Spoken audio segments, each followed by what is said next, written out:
മലയാളത്തിൽ ഏറ്റവും കൂടുതൽ കാലം ഓടിയ പടമാണ് ഗോഡ് ഫാദർ എന്ന് പറയുന്നത്. ഗോഡ് ഫാദർ എന്ന് പറയുന്ന സിനിമയിൽ ഇവരൊക്കെ കൂടെ ഇങ്ങനെ നിൽക്കുമ്പം ഇവിടെ തിലകേട്ടനും ഇന്നസെന്റ് ഏട്ടനൊക്കെ നിൽക്കുന്നുണ്ട്. ഇവിടെ ഒരു മരത്തിന്റെ മറവിൽ ജഗദീഷ് ഏട്ടൻ നിന്നിട്ട് പെട്ടെന്ന് ഒരാവശ്യമില്ലാണ്ട് ജഗദീഷ് ഏട്ടൻ അയ്യോ എന്നും പറഞ്ഞൊരു ഓട്ടോ ഓടുമ്പോൾ ഇങ്ങനെ നിൽക്കുന്ന ഇന്നസെന്റ് ഏട്ടൻ ഒരു ചാട്ടം ചാട്ടിട്ട് ദേ പോണു അവൻ എന്നും പറഞ്ഞിട്ട് ഒരു ചാടിയിട്ടാണ് ഇന്നസെന്റ് ഏട്ടൻ തിരിയുന്നത്. അപ്പൊ ഞാൻ അദ്ദേഹത്തോട് ഒരിക്കൽ ചോദിച്ചു, ഒരാളിങ്ങനെ പോകുമ്പോൾ നമ്മള് ദേ പോകുന്നു എന്ന് പറഞ്ഞാൽ പോലെ ഇങ്ങനെ ചാടണ്ട, നിന്നെ നിപ്പി ഫുൾ ചാടി തിരിഞ്ഞിട്ടാണ് ഇത് പറയുന്നത്. എന്നുവെച്ചപ്പോ അദ്ദേഹം പറഞ്ഞു, ഇതിപ്പോ വലിയ നടന്മാരോടൊക്കെ ചോദിച്ചാൽ അത് അഭിനയത്തിന്റെ ഇതാണ്. കാരണം അയാളെ കാണുമ്പോൾ ഈ കഥാപാത്രത്തിനുണ്ടാകുന്ന ഇങ്ങനെയൊക്കെ എനിക്ക് പറയാം, പക്ഷെ ഉള്ള സത്യം പറയാലോ, ഒരു സുഖം അത്ര. ഇതിന് വേറെ ഒരു സാധനവും ഇല്ല. ചാടിയപ്പോ എനിക്കൊരു സുഖം, ഇത് കണ്ടപ്പോ നിനക്കൊരു സുഖം, അത്രേ ഉള്ളൂ, വേറെ ഒരു സുഖമില്ലെന്ന് അത്ര ലളിതമായിട്ട് പറഞ്ഞിട്ടുള്ള ഒരാളാണ്. ഈ ഓർമ്മയ്ക്കായി എന്ന് പറയുന്ന സിനിമയും വിട പറയും മുമ്പേയും മികച്ച ചിത്രത്തിനുള്ള സ്റ്റേറ്റ് അവാർഡ് പ്രൊഡ്യൂസർ എന്നുള്ള നിലയിൽ രണ്ടുപേരും കൂടെ ഏറ്റുവാങ്ങിയിട്ടുള്ള സിനിമയാണ്. അവാർഡുകൾ അങ്ങനത്തെ കാര്യങ്ങൾക്കൊക്കെ ഇന്നസെന്റ് എന്തെങ്കിലും സന്തോഷങ്ങൾ പറഞ്ഞിട്ടുണ്ടോ? ഓ, ഇന്നസെന്റും വലിയ സന്തോഷം പറഞ്ഞ അവാർഡ്, ഞാൻ അവാർഡ് വാങ്ങിക്കുക, ഇന്നസെന്റ് ക്രിട്ടിക്സ് അവാർഡൊക്കെ ഇന്നസെന്റ് വാങ്ങിച്ചത്.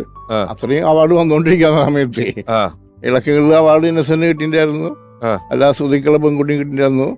ലൈഡ് വന്ന ഫ്ലാഷ് ബാക്ക് ഞങ്ങൾക്ക് ഇന്റർനാഷണൽ അവാർഡ് കിട്ടിയിട്ടുണ്ടായിരുന്നു. അങ്ങനെ വലിയ ബഹുമതി കിട്ടിയ പടം അത്.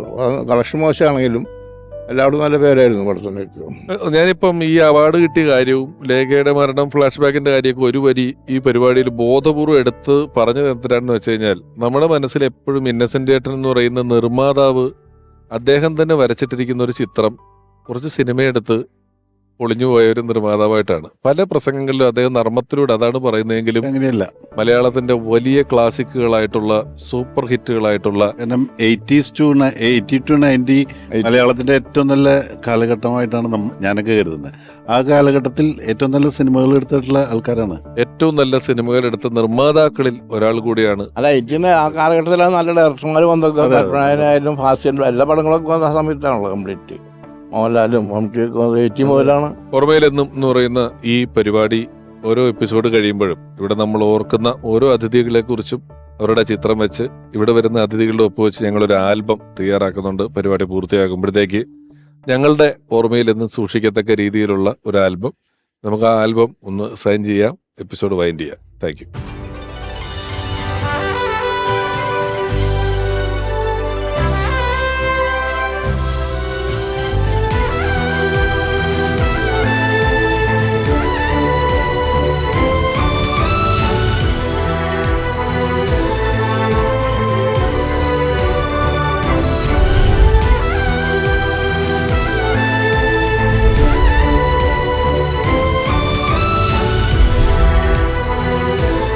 ഒരു അഭിനേതാവായിട്ടും ഒരു വ്യക്തിയായിട്ടും നമുക്ക് സമൂഹത്തിന്റെ നാനാ തുറകളിൽ ഇടപെടാനും അവരെയെല്ലാം പ്രചോദിപ്പിക്കാനും മാതൃകയാക്കാനും അനുകരിക്കാൻ പറ്റാത്ത രീതിയിൽ അസാധാരണത്വം തോന്നിക്കാനും എല്ലാം പറ്റിയ ഒരു വലിയ ജീവിതമായിരുന്നു ഇന്നസെന്റ് ഏട്ടൻ്റേത്. അദ്ദേഹത്തിന്റെ നല്ല ഓർമ്മകൾ നമ്മുടെ മനസ്സിലെന്നും നമ്മൾ സൂക്ഷിച്ചു വെക്കും. അടുത്ത അധ്യായത്തിൽ ഈ വേദിയിൽ നമ്മൾ ഓർക്കുക മറ്റൊരു മഹാപ്രതിഭയെ.